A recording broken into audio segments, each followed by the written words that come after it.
everybody. Welcome to the ConTinual panel room and this current episode of Hot Off the Press. We'll be discussing the Trick or Treat at Caynham Castle Halloween Romance Anthology. I'm your moderator, Nancy Northcott, and I'm also a contributor to the anthology. With me tonight are two of my fellow contributors, Jeannie Adams and Gail Z. Martin, writing as Morgan Bryce. Unfortunately, our fourth contributor, Karen Crane, could not be with us tonight. Jeannie, why don't you tell everyone what Caynham Castle is? Well, Caynham Castle is a castle on the Welsh border in England. When the castle was originally built, of course, it was to guard the English lines from the Welsh, and we created the castle based on an existing castle, but then we added all our flourishes and the things we needed, and the stories in it started with Christmas at Caynham Castle, in which there were 7 contributors, the 3 of us, and then 4 other people. And then we decided we wanted to do it again. And Gail, can you tell everybody why we picked Halloween for this outing? Well, you know, there was a huge amount of world building that went into creating Caynham Castle and Caynham on Ledwich, which is the town outside of the castle. And we looked at this and said, geez, this was a lot of work to just do one thing. Let's do other holidays too. So I don't know if the next one is going to be Easter at Caynham Castle or Valentine's Day at Caynham Castle or, you know, something else. But at least for now, we've got Trick or Treat at Caynham Castle. And it gave us a sufficient amount of time to recover from Christmas before we had to start doing Halloween. And of course, you know, since it is set in the UK, it's a little different than an American Halloween as well. Well, and we'll also, going forward in the time frame for the anthology, we're also encompassing Bonfire Night, which used to commemorate, or I guess it still does commemorate, Guy Fawkes Day, the failed attempt to blow up the Houses of Parliament in the early 1600s. And so that's in its way a bigger holiday than Halloween. But Halloween is getting to be more popular in the UK, and we all love Halloween, so hey, you know. And it's our book, so we got to do it. Yes. And so let's talk about the way this anthology interlocks with our independent worlds. Jeannie, do you want to take that one? Sure. As everybody can probably see behind me, my series, which starts with the novel The Witch's Walk, is what I use to tie into the Caynham Castle series. My Christmas story involves a witch from Haven Harbor, Massachusetts, which is my world from The Witch's Walk. And she actually ends up getting engaged to the Earl of Caynham. So she still shows up in the Halloween story. And then I have another denizen of Haven Harbor, Massachusetts show up in the Welsh marches at Caynham to take on another adventure for Halloween. Gail, how about you? Well, for the Christmas book last year, I used 2 characters from one of my Gail Z. Martin books, Teague Logan and Anthony Bennett from the Deadly Curiosities series, and actually had written into the prior Deadly Curiosities novel that Anthony got Teague the trip to England to stay in a real castle as a over-the-top birthday present. And then we did the anthology with that story of this is what happens when they get there. This time, it's a character from my Morgan Bryce series, Treasure Trail, with Eric Mitchell, who used to chase down art fraud and relic misappropriation. And then after he got shot a few times, he decided that was a little too dangerous, and he left that life and came to Cape May, New Jersey, where he now runs an antique shop and a blog.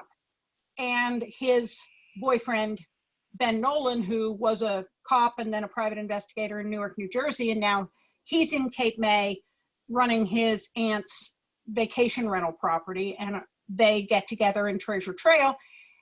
And as it turns out, Eric knew the Earl from Caynham Castle because they had worked together on a task force chasing down some art fraud years ago. And now they've shown up because the Earl said, come anytime. And Eric brought Ben, and now here they are.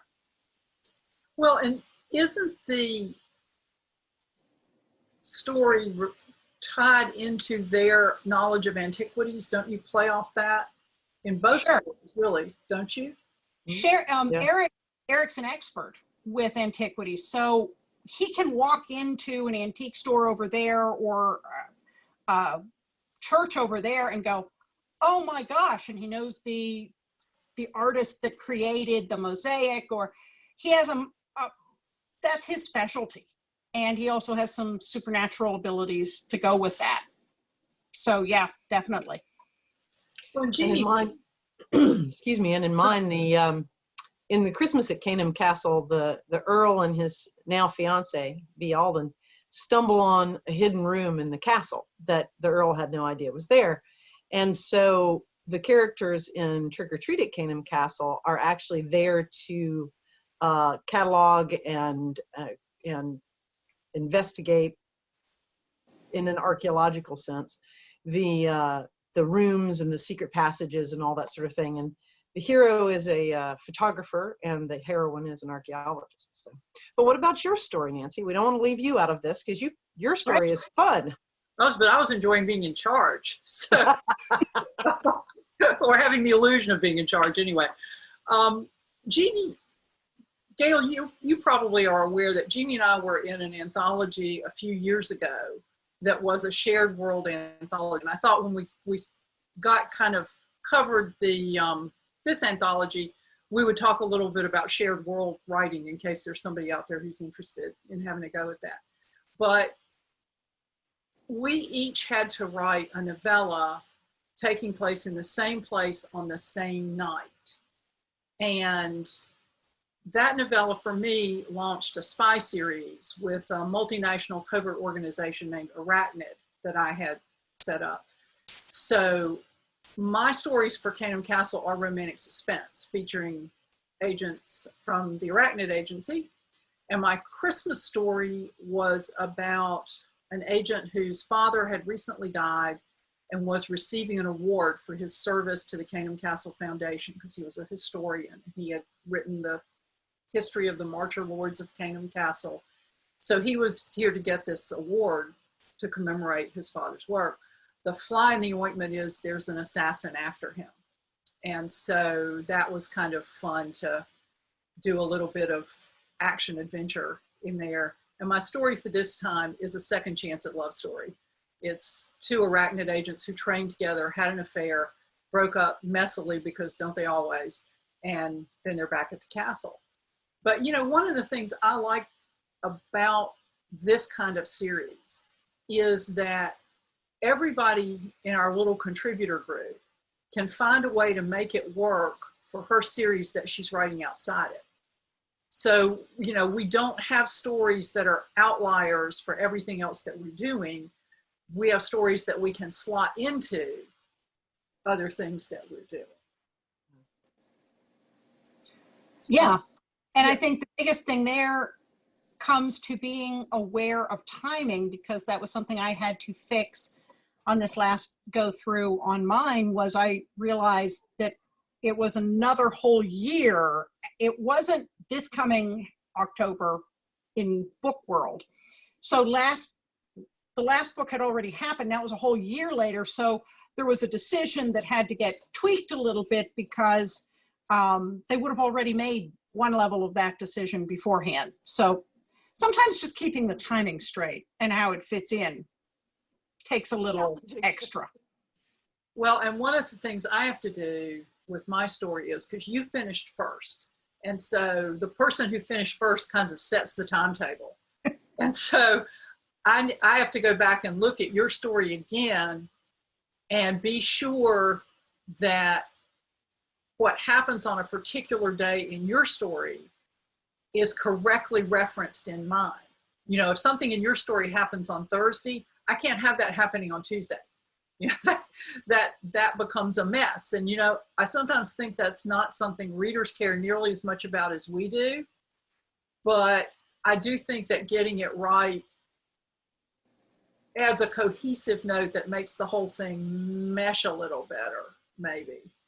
And there will be that one reader on Goodreads who says, novella A had them having breakfast at 10, novella B had them having breakfast at 10:30. They would have crossed paths in the dining room and you never mentioned that. You know there'll be somebody. Oh, yeah. Oh, yeah. It's like the people who say, well, it's really green kryptonite that can kill Superman, but in your story, you had Superman killed by purple kryptonite, and that's not what purple kryptonite does. And, you know, having been one of those obnoxious geeks myself, I'm not really complaining, but I just think it's a notice to all of us to be ready for that. Yeah. Yeah. When we did that other anthology, and I'm not referencing the anthology because it's not available for sale anymore. Otherwise, I would be, you know, pushing it shamelessly. But all the events took place on one night. So we actually had a chart, like the ending is 0 hour. And it's 0 hour minus 30 minutes, can't even talk tonight, 0 hour minus an hour, and so forth. And it was a grid that you remember that, Jeannie? I do. And we plotted what's happening in each other's stories for that very same reason.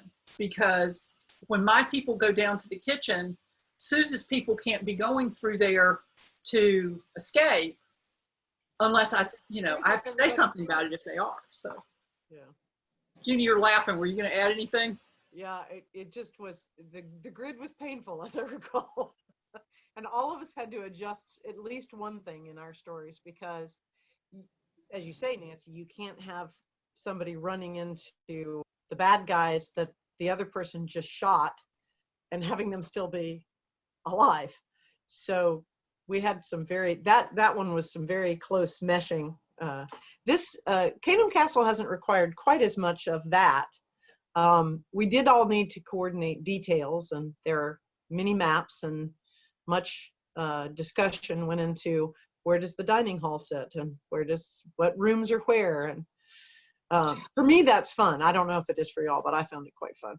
Well, with the Christmas one, for example, I really wanted to nail down where the big public Christmas tree was so that we didn't have a 30-foot Christmas tree that mysteriously moved all around the yard. Yeah. There. That's distracting. And we did manage to get consistency on all of the decorations, which we did on this one too. I had to go back in and put in some paper ghosts and some other things, but that's cool. Yep. Yep. And it's kind of fun. It's sort of a wink and a nod to drop in that little reference to somebody else's story. Yeah. In the book.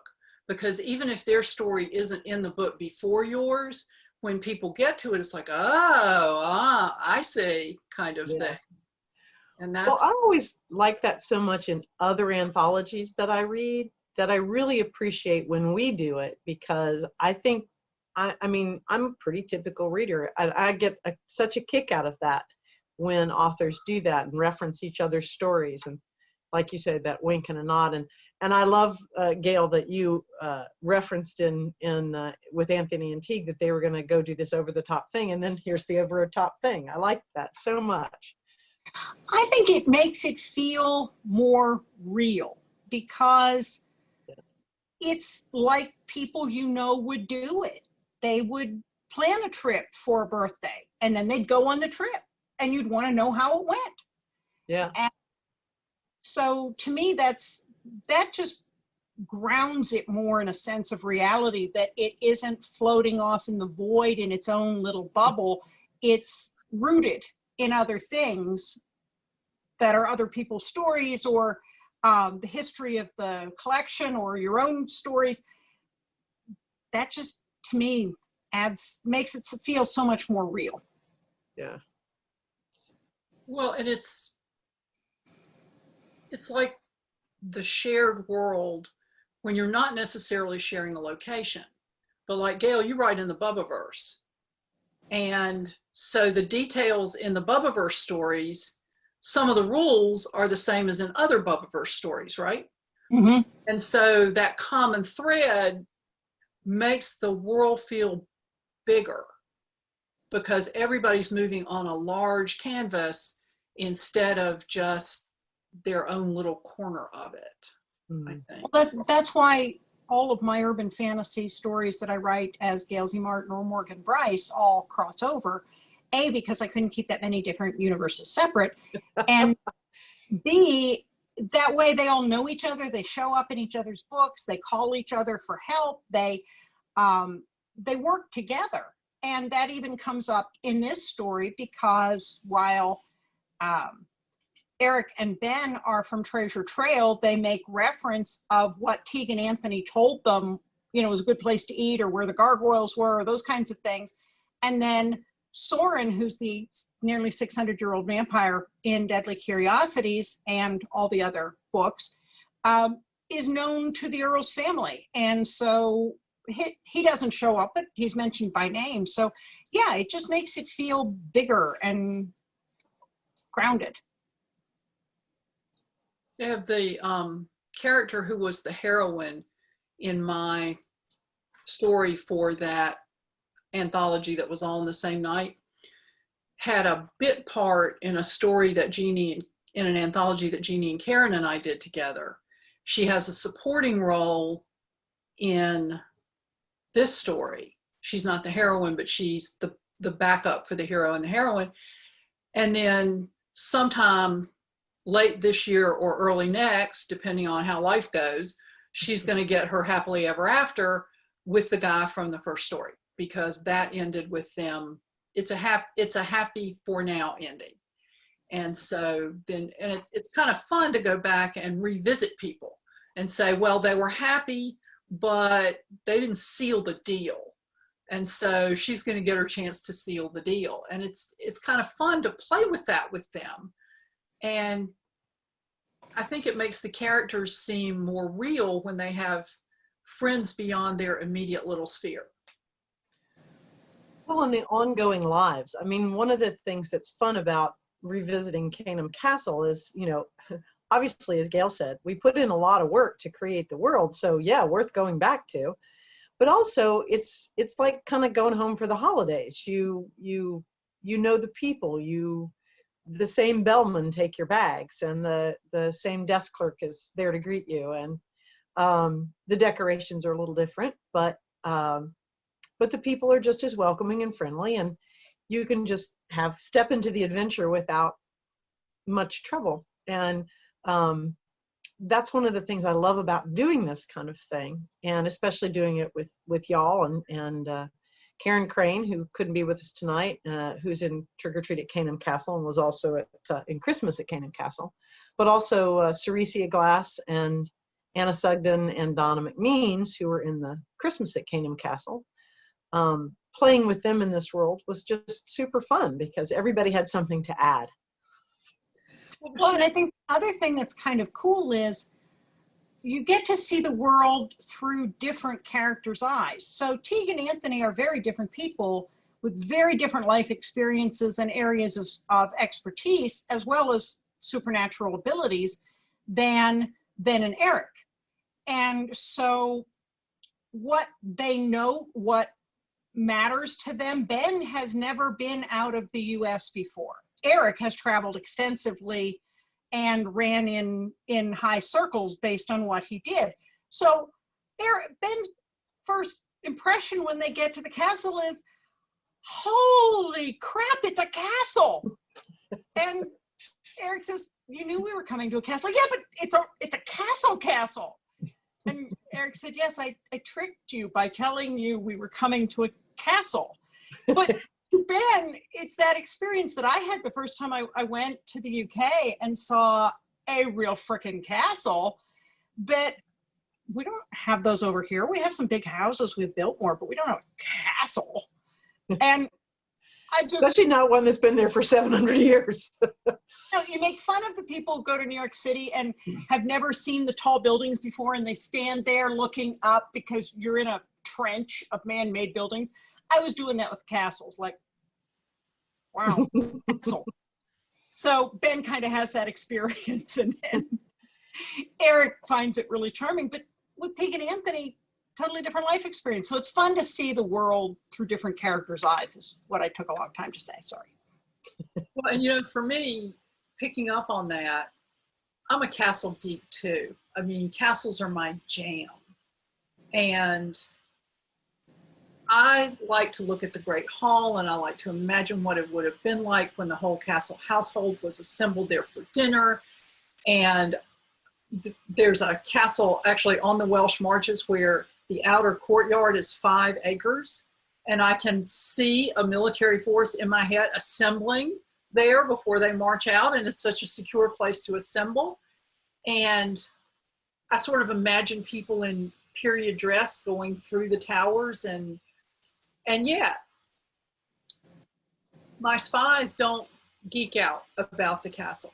I mean, the heroine in this story kind of has a minute of a geek out, but wow, it's really great. But they're looking at it from the standpoint of what are the safe approaches? Where are the weak points? In my Christmas story, the heroine looks at the fire escape door in their room on the top of the tower and goes, yeah, any exit can also be an entrance. And she puts explosive bolts on it. And the hero is, are you crazy? That door is hundreds of years old. And she goes, nah, the door's new. Besides which, it'll cost less to replace the door than to replace you. So we're doing this. And so it's kind of fun for me to step outside my, oh my gosh, it's a castle. Oh my gosh, I bet they did this over here and that over there. And this is so wonderful. And it's really too bad they didn't have toilets, to think about, you know, if it's an object to be defended, you know, it's a different mindset. Jeannie, what? I'm still stuck on the toilet. Sorry, but they didn't. So. Mittens or a guard robe. I don't know, it just tickled me. Well, and you know, I went and I took all those pictures, as y'all know, that I barraged you all with. Look at this, and isn't this cool? And look at that, and isn't that neat? And then we proceeded to change it all around. And Which then Jeannie, I know. demonstrating her masochistic tendency, said, I'll draw the floor plan. And so she draws a floor plan, and somebody said, well, can we have a terrace off the back? And Jeannie's like, sure. And she puts a terrace off the back, and somebody else goes, we need a gift shop. We need a gift shop over here. And so Jeannie goes, I'll put a gift shop, and she generates another set of drawings. And then I'm like, wait, the tower my people are staying in is totally walled off. There's no door from the courtyard. What are we going to do? Jeannie goes, I can fix that. It's like, and it was just, I would not have had the patience to do what Jeannie did, but I was so glad she did it, because it makes it, that way we're all describing the same place when our characters are moving through it. And I do think that's matters. And then she did the series Bible as well. And so I kept coming back to her and going, okay, well, where in this crypt are people buried? Are they buried in drawers? Are they buried in a wall crypt? You know, how does this work? And when did they start doing it? And all these really weird little things, but I had to get them right and make them mesh up with everybody else. And I didn't want to assume. So I asked her a gazillion really weird questions that are now in the series Bible. Yes. They are now canon. Huh? What? I said they are now canon. They are canon. One of the things that Jeannie came up with for her Christmas story, and since she's created the Earl of Caynham, who owns the whole shebang, she had to kind of figure out how do you keep the lights on, because taxes on places like that are so high in the UK. And so she came up with the Earl running this bee industry. You know, he has beehives all over. I swear there are more beehives on the latest drawing than there were on the last drawing, but that's okay. I sneak in a couple more every now and again. Yeah. So my hero in this one thinks this whole bee thing is ridiculous. And that's his motif. Yeah, we're on the Earl of Caynham's private land with his private bees. Whoop-de-doo. You know, it's like, but it's a wink and a nod to the bee industry in the story. Well, and the Earl also has a brewery on the outskirts of town. And I put in a wink and a nod in that. When we were in Scotland several years ago, we visited Inverary Castle, and it, again, has had to figure out how to make ends meet. You have the Duke of Argyll, as in socks and sweaters, who married the heiress to the Cadbury chocolate fortune, and that's who runs the castle. But it is self-sustaining, and they have a restaurant and a gift shop. But they told us on the tour, and if you're in the restaurant, it doesn't happen every day, but he is there a lot of times. If you see a guy wearing an apron that says Duke, it's the Duke. Oh, how cool is that? So I put something in about, and if you visit the Earl's brewery and you see a guy with an apron that says Earl, that's him.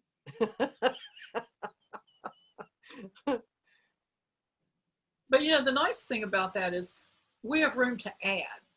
You know, if there's something else, we just have to be careful not to undo what we've already done. Right. But we can add things to what we've got as we go along. But even that's kind of funny, because you send out an email to everybody. In fact, I'm about to do that this week, going, is it going to mess anybody up if we put a gate to the inner ward that you can't see because it's kind of situated behind the chapel? Because fire escape, and not every tower has a fire escape that goes outside, and you don't want people trapped in that courtyard if the buildings are on fire. So they have to have a way to get out of the curtain wall, even though that would probably make the original builders of the castle spin in their nice tombs in the crypt. Well, and I think the other thing that is really fun for me about something like this is the serendipitous things that come up when you research. So, you know, my guys think they're just going to go have a vacation and eat some of those yummy little cakes at the tea shop, and they end up solving a 700-year-old mystery involving the Knights Templar. And one of the things that shows up in the story is inspired by a real location that I mentioned in the story where the same thing exists, only, you know, minus the treasure. But I didn't know that when I started the story. I didn't know that when I said, hey, I wonder if there'd be a connection with the Knights Templar. Oh, look, wow, that's really cool. And that to me is the serendipity and the fun of pulling these things together. When you find that research piece that is exactly what you needed, but you didn't know it was what you needed until you found it. Yeah. And some of the rabbit holes are just so much fun. Well, like what?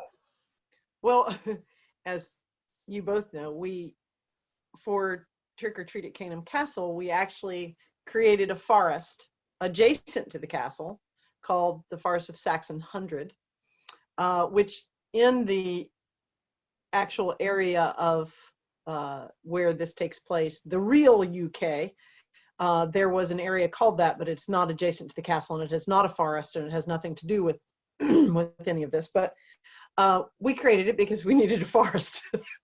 So, you know, going down the rabbit hole to look at what should we name it? Well, there's this road and it's called this, and there's this road, well, maybe not. And then the whole thing with Saxon's 100 and finding out that that was a name that was originally attached to a part of the area. And, oh, that'd make a great name for the forest. That's good. And, you know, just some of the things like that, you know, investigating when I first started my story, I was going to use the aqueducts. They have canals that are like raised canals that go across miles of aqueducts, and they have these narrowboats that go down the aqueducts. I spent several days on that, didn't use it, but it was fun. I watched lots of video about people going down the aqueducts in narrowboats. It was really cool. Couldn't figure out how to use it. I started to throw somebody off of one of them, but it didn't work out for me. I just spur of the moment killed somebody. And now I have to figure out how that's going to wrinkle through the story, because it wasn't in my original plan. But I wanted a place that was, my story involves a kidnapping. The son of a weapons developer is kidnapped, and our hero and heroine are working with the British Security Service, who are not real fond of them because they see them as sort of color outside the lines rogues, which is exactly what they are. And I wanted them to find him in an isolated place. And I discovered that they had caves in Shropshire, but they also have mines in Shropshire. So then I started looking at mining in Shropshire and what kind of mines would they be and where would they be and how would they get in and out. And I thought, wait, time out. You don't need that. So, I did the same. What, Gail? I did the same thing as I was trying to figure out, what would work best for one of the climactic scenes. Yeah, hit the same things. Yeah. And so I don't want to say that they find something in a cave and then again that knowledgeable reader says, well, geologically there are no caves in that area because big, technical explanation. You're going, oh crap. So you have to make sure if you say there's a cave, there can be a cave. Not that there's a cave, but they could have a cave in the place you need it, and the geology isn't working against you. Yeah. Well, it's like people saying there are hills in Texas, mountains in Texas. Well, there are some hills, but not mountains like you think there might. When somebody calls something a mountain in Texas, not what somebody from North Carolina or somebody from Colorado would think of as a mountain. And you can sometimes get yourself in real trouble with that. I'm sorry, it's very flat there. And you've already said it's rolling hills, and you're like, no, it's kind of flat. Well, I was at a convention where a guy who is a geology professor does a class on geology for writers so that writers don't screw this up by having people like mine coal where there would be no coal, or oh look, there's emeralds. No, geologically you wouldn't find an emerald there. And that's his whole class, which I think is terrific. I haven't been able to take it, but I love that idea of here's how the ground under your feet works. Well, I don't think readers, it's like referencing something you said earlier, Nancy, most readers probably don't care. They will dive into the story, suspend any disbelief necessary, and just enjoy it. They're there for the adventure and the happily ever after. But there are some readers that it's going to pull them, they are a geologist, so it's going to pull them out of the story if you say there are caves where they're not supposed to be caves, or you say it's mountainous where it's really, really flat. So, I mean, I think it's one of our jobs as writers to make sure we try to get the details right at least. Well, and then there's the other type of reader, and you especially see this in cozy mystery, but I think you see it across the board. And I think of them as a sneaky learner. They're not sitting down to read a textbook, but they want to learn something new that they don't know. And so they're counting on you to not tell them something as a baseline fact that isn't true.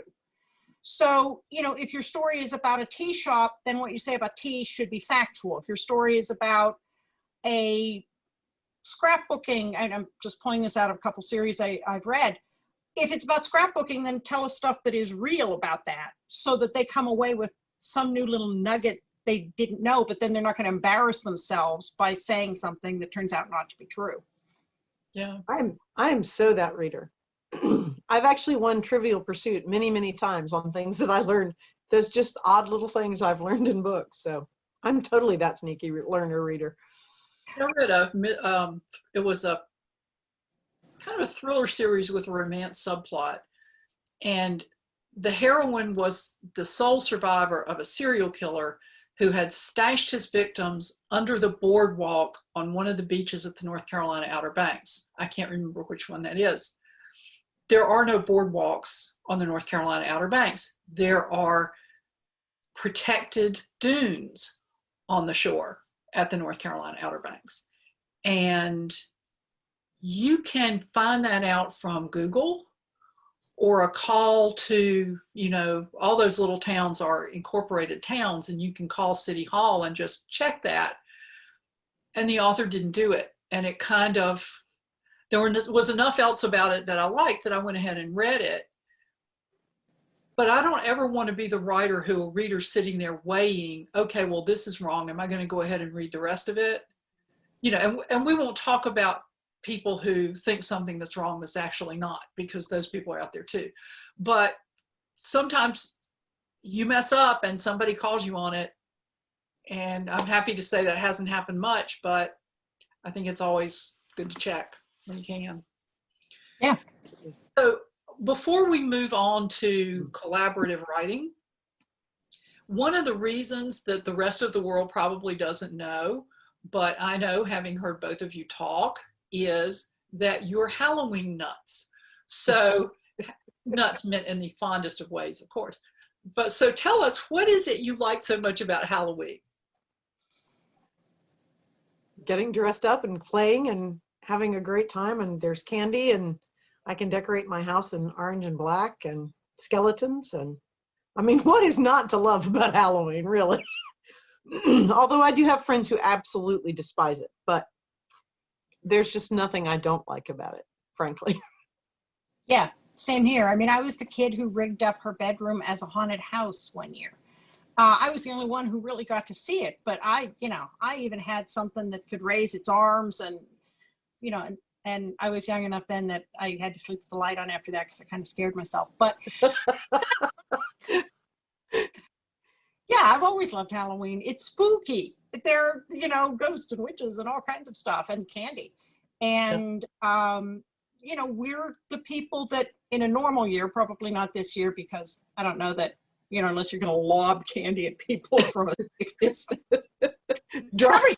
Incoming. A drive-by candy snatch.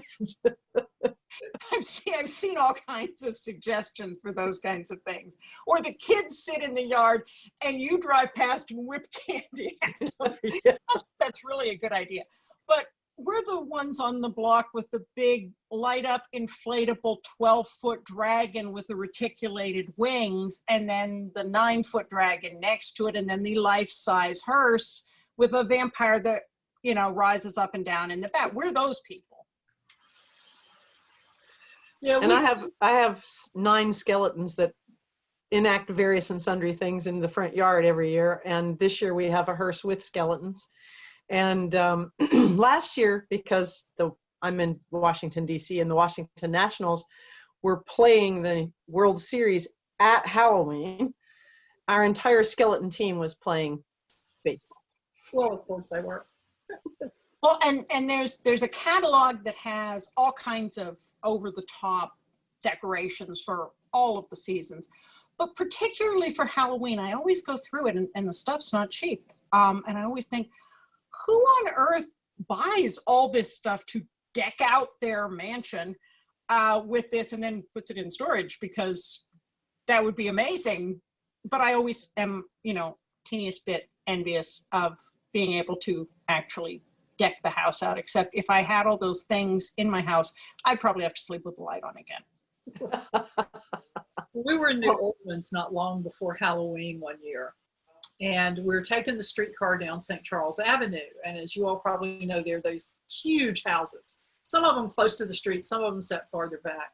Some of those people, I think they must subscribe to that catalog that you were talking about, Gail, because they have skeletons and they have ghosts and they have flying witches and they have tombstones all over the yard. And it's like they really went whole hog. We just had, at one point, we had one skeleton because the boy wanted it when he was little. And we had something that made, the dry, foggy stuff. And then he went off to college and we're like, that's a lot of work. Take it down. And we don't have half as much as y'all have. And we go, they'll be happy with candy. I think they'll be happy with candy. So that's what we did. But let's talk for a minute about shared location writing, because it seems to have all the normal parameters of shared world writing with more. So how have your experiences been with shared world versus shared world and location writing? Well, for me, it's been, this particular one, Caynham, has been one of the most fun. because the castle is fun and working with y'all is fun. And it's been so creative in the sense of designing the castle, and each of us are doing separate stories, but they're sort of floating by at the same time. And all of that makes it really fascinating. The story that you referenced earlier, Nancy, where we were sharing the world on the same day in a hotel, actually, that was incredibly complicated because all of the action was taking place simultaneously. So we really did have to look out for each other and not bump into people. And that one was a little more difficult too, because if you don't have the cooperation of the other people that you're working with, or I guess I should say not cooperation necessarily, but the investment in the project, to the degree that we all have,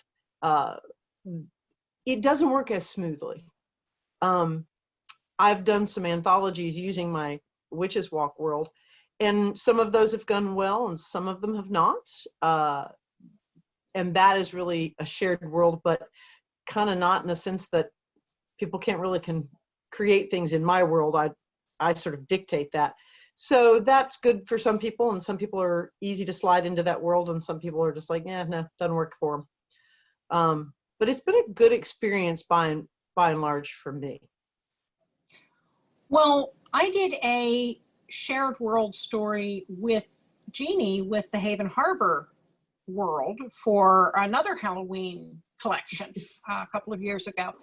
And that crossed over with my Deadly Curiosities series. And that really wasn't that hard to do because I just needed to incorporate someone who was from her world in mine. And since Deadly Curiosities is in Charleston, South Carolina, and they're just run amok with witches and supernatural creatures, what's one more? Of course he was there. Who isn't? It's kind of the place to be. So that actually worked out really well in that, you know, there was something that was missing that had been taken, and then there was this guy who had come to find it and take it back, and he fit in pretty seamlessly.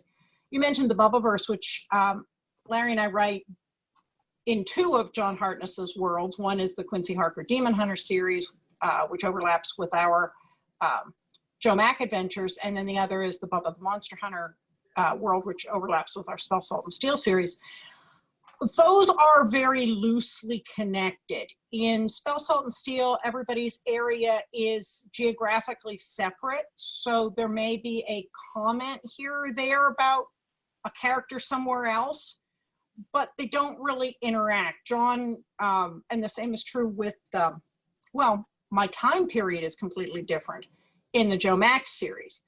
So John does the high-level read-through so that nobody says one thing about, well, vampires can't do this, and then somebody else says, well, of course they can. So he keeps the continuity straight, but it's different because our characters aren't running into each other or really interacting with each other in any significant way. Well, you know, one thing that Jeannie and I discovered on that earlier project, we all came to it with a lot of enthusiasm and a lot of interest, and we parceled out the segments of the night to see who would be featured, whose story would deal with which segment of the night. And I think we did that really well. But what we didn't do was the hotel. And we got into it and discovered that the four of us were writing four somewhat different hotels. And not the best plan. And So this again involved maps. Yes. So poor Jeannie got the job of reconciling all the hotels and putting them into one hotel. And then everybody had to fix their stories so that we were not stepping on each other's toes all the time. And, you know, as you know, Gail, Jeannie and I write the Outcast Station series together. And having taken a lesson from this experience, before we wrote the first word of the first story, we created the world, and Jeannie, the queen of maps, drew the town so that we would, you know, if somebody's going right on Ocean Avenue, they'll come to this store. If they go left, they'll come to that one. And this is where the Marshal's headquarters is, and this is where the spaceport is, and, you know, never the twain shall be scrambled, we hope. And so then when we did Caynham, I went and took a lot of pictures. Then we used that to get kind of the ambiance and the feel of the place. And I'm anal about pictures anyway. I would rather take 20 or 30 pictures of something that I don't need and then get home and discover that the one picture of something I need is the thing I didn't bother to take a picture of. So, so that's why, you know, we have all that barrage of pictures that I sent everybody. But we're really writing our series up here because it has to meet all the parameters of the series, whatever series it is. Then we're writing the Caynham location and the town that we created, but we're also writing a shared timeline. So that's 3 things that we kind of have to juggle for this that we wouldn't have to if we were just doing, like if I were just writing in Trifles and Folly or in Haven Harbor, then those are the only parameters you have to worry about. But instead you have really 3 factors that have to mesh in order to make the story work. And it does make it more complicated, but to my mind, it also makes it more interesting. I mean, I know both of you have written in anthologies or things where it's just a theme. Like I did one a couple of years ago that was Under the Mistletoe. And everybody's story had to have something regarding mistletoe. That was literally the only parameter. It could be 1840 in mistletoe. It could be 2075 in mistletoe. It could be 2010 in mistletoe. Just as long as it had mistletoe, it was all good. That was easy. That was fun. Everybody, but it wasn't challenging in any way because, hey, it's a story about Christmas. It's mistletoe. We're all good. Nancy and I both participated in Predators and Petticoats. The only thing there was that the character had to be female and she had to be a person who could take care of herself and stand up. That's pretty much the only parameter. Again, any time period, any world, didn't matter. So those are fun and interesting, but something like what we've created with Trick or Treat at Caynham Castle, to me is, and also Nancy, you and I doing Outcast Station, is more fun because it's more intricate. And I like that idea of sort of all 3 things and having to sort of balance. I'm a glutton for punishment. Well, it was fun to create the town because everybody said, okay, for my story, I need this. And we were all in agreement that an English town on the Welsh marches had to have a pub. And so we have a pub, and then we all kind of contributed to what the pub would look like inside. And then for Christmas, Anna Sugden actually got us permission to use the name of a tea room and knitting shop near her. And Jeannie has the refinery and the honey. And Gail, I think you created Cadwell's bookshop. Mm-hmm. And there's the River Adventures place that nobody's really used that, but it's sitting there waiting for someone to come along and use it. And Karen's used Greenberry's Floral Abundance and has in her story for Trick or Treat at Caynham Castle features the flower shop again as well. Well, and mine hinges very much on the church that is in the town. And didn't Donna use that church in her Christmas story? No, she used the Folly more than the church. Okay, I'm just confused. It's been a while since. No, she did use it in one scene, but in for the most part, she used the Folly. Yeah. And so, but that was, if anybody's thinking about trying to do something like this, the page after the title page is the intellectual property page, the copyright page. Well, every story is copyright by its own author. But some things that crossed over were such and such copyright Jeannie Adams used with permission, copyright Gail Z. Martin used with permission. And so that added a wrinkle to the production end of the book because we wanted to get all of that straight and be sure that we had that. And for this one, I think I'm just going to send the page to everybody and say, highlight in yellow what you used that was created by someone else. And then everything that comes back to me not highlighted, I'm taking it out because the page is so long. And, you know, there are 4 of us in this one, there are not 7 of us. So we don't need all that quite as much as we did for the other. But, you know, that brings up an interesting point, Nancy, because there are a lot of anthologies who operate in, not who, but which operate in a shared world where whoever created it, they don't want you to cross over. Yeah. Like, I asked Gail's permission to mention Anthony and Teague in my story in Trick or Treat at Caynham Castle, and Soren as well. Well, she could have said no, which would mean I would have to use somebody else or use some other reference, which would have been fine, except that, as Gail, you mentioned earlier, because we have those little winks and nods, it makes it feel more familiar, more like family, more like reality. And so, but there are a lot of anthologies where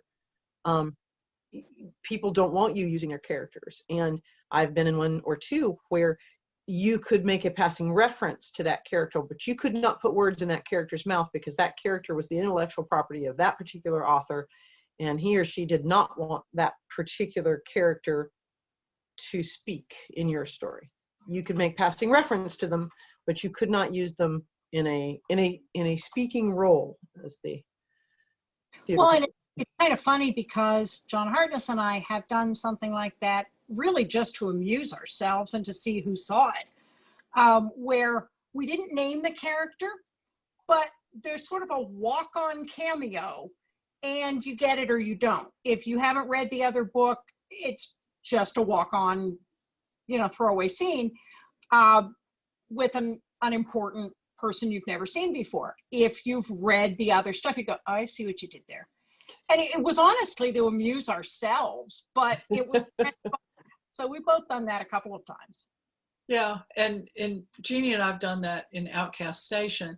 In general, with the Caynham Castle ones, I've tried to not put words in other people's characters' mouths, just because I feel like if I'm going to do that, I need to check that with them. For my Christmas story, I couldn't really avoid putting words in the Earl's mouth, so I pasted that into an email and sent it to Jeannie and said, is this okay? You know, because we do that with Caynham Castle too. I used her Marshall in my Christmas story, and I checked the description. I sent her the dialogue. I said, is this okay? And she said, yeah, this is okay. But if she had said, this makes me uncomfortable and I don't think this is what Brad would say, then I would have said, well, what do you think would be better? And then I would have done whatever she said, because it's her character. And I think people run into trouble when they don't respect other people's boundaries in a shared world. And that's, one blow up will end a collaboration. You just can't do that, I think. Well, and I ended up using the Earl because I kind of had to, given what was going on at the end of the story. And I just sent Jeannie the whole story and said, tell me what I need to fix. So yeah, but that's because he's the Earl and there are some things he's going to have to be there for. Yeah. But I think that's another thing for me that makes these kind of collaborations fun, is when you collaborate with people that you trust to do that, it's interesting to see how they portray your character, the character you created. I mean, the Earl is a character I created, so it's fun to see him, it's like you said, Nancy, sort of see the castle from different angles from other people's stories, is to see those characters from different angles from other people's stories. And, you know, one of the things that, you know, as we're talking to people out in the audience, if you're going to do this kind of thing, make sure you trust the people you're doing it with, because if you don't, it gets very unpleasant. Mm-hmm. And I think that's why some of the looser collaborations really have demarcations of where you can't cross those lines, and why they specify in some cases that none of the stories can have any relation to an existing series or can't be obviously part of an existing series once the anthology is down, you can file off the VIN numbers and make some edits and do whatever you want. But I think some of them try to offset those potential problems by just fencing it very carefully and saying, don't do these things. Right. You raised what you just said raises another good point, which is people should decide before anybody writes chapter 1 in the beginning, how long this anthology is going to be up. Are you going to take the anthology down and then everybody releases their solo stories? You're going to leave the anthology up, but after a certain period of time, everybody can release their solo stories if they want to, because that's another one of those minefields that if you don't work it out in advance, you get halfway down the road and you step in it and bam, and everything's a mess. So if anybody out there is thinking about that, that's another thing to put on your checklist of issues to talk about up front. So we're coming up actually on an hour. Went by fast, was a lot of fun, at least from this chair. And so let's just go around the circle, such as we are, and give us a brief rundown on your story and tell everybody where to find you. Gail, you want to start? Sure. Well, the story is Secrets and Ciphers, and Eric Mitchell and Ben Nolan come for a fall holiday and find themselves dealing with an old scandal and solving a 700-year-old Knights Templar mystery. And you can find me online at gailzmartin.com and morganbryce.com, and all of the other social media sites are based on those names. I'm pretty easy to find. Just make sure you get the Z. And I'm Jeannie Adams, and you can see the spelling. And it's you can find me mostly on Twitter, but I'm also on Facebook and Pinterest and Instagram. And my story is, as I said, an archaeologist has come to explore the secret passages and secret rooms that the Earl and his fiancée stumbled on in Christmas at Caynham Castle, and have all sorts of adventures with ghosts and relic thieves and somebody who really wants them dead. So it's sort of a paranormal romantic suspense, which I tend to like, as you can see from The Witch's Walk. And as Gail said, you can find me on the web by the name. Well, as I said at the beginning, I'm Nancy Northcott. In my story, which is a second chance at love story, my spies are helping the British Security Service guard a weapons developer whose loyalty is somewhat in question. When her son disappears, at first nobody knows if he just wandered off or if this is something more sinister. And hunting for this child gives them that second chance at love if they have the courage to take it. My website is nancynorthcott.com. I'm on Facebook, not as much as I probably should be, under Nancy Northcott Author.